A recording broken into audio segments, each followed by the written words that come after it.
সুপারিশ করা হয়েছে কেবলমাত্র বিসিএস পরীক্ষার জন্য। আমরা কেবলমাত্র বিসিএস পরীক্ষার জন্য দাবি জানাই নাই।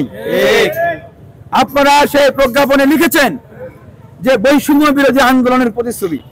কেন আপনারা কি তাহলে যারা বিসিএস এর জন্য প্রস্তুতি নিচ্ছে তাদেরকে ভয় পান, আর যারা দ্বিতীয় তৃতীয় শ্রেণী এবং অন্যান্য চাকরির জন্য প্রস্তুতি নিচ্ছে তাদেরকে আপনারা ভয় পান না? তাহলে বৈষম্য বিরোধীর কথা বলে আপনারাই তো এখানে সবচেয়ে বড় বৈষম্য করছেন। এবং আমরা দাবি জানিয়েছি যে শূন্য পদগুলো রয়েছে, শূন্য পদগুলোতে দ্রুত নিয়োগের ব্যবস্থা করতে হবে এবং প্রশ্ন ফাঁসের সাথে যারা জড়িত ছিল তাদের বিরুদ্ধে কঠোর ব্যবস্থা গ্রহণ করতে হবে। প্রশ্ন ফাঁস করে যারা বিভিন্ন জায়গায় চাকরিরত আছে তাদেরকে শাস্তির আওতায় নিয়ে আসতে হবে।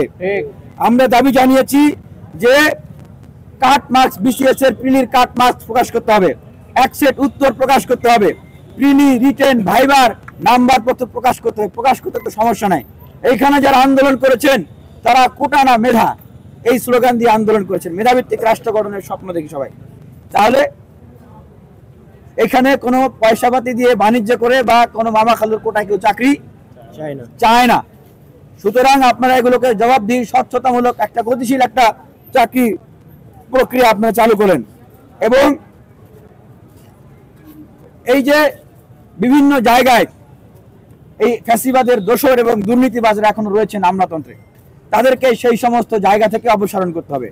এবং সর্বশেষ বলতে চাই যে আমরা 3 দিনের আলটিমেটাম দিয়েছি।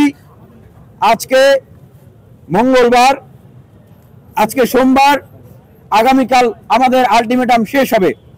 আগামীকালকের ভিতরে আমরা যদি আমাদের এই দাবিগুলোর বিষয়ে সরকারের সুস্পষ্ট কোনো পদক্ষেপ লক্ষ্য না করি, আগামী বুধবারে ঢাকা বিশ্ববিদ্যালয়ের কেন্দ্রীয় লাইব্রেরির সামনে থেকেই আমাদের পরবর্তী কর্মসূচি ঘোষণা করা হবে। ধন্যবাদ সাংবাদিক ভাইদের।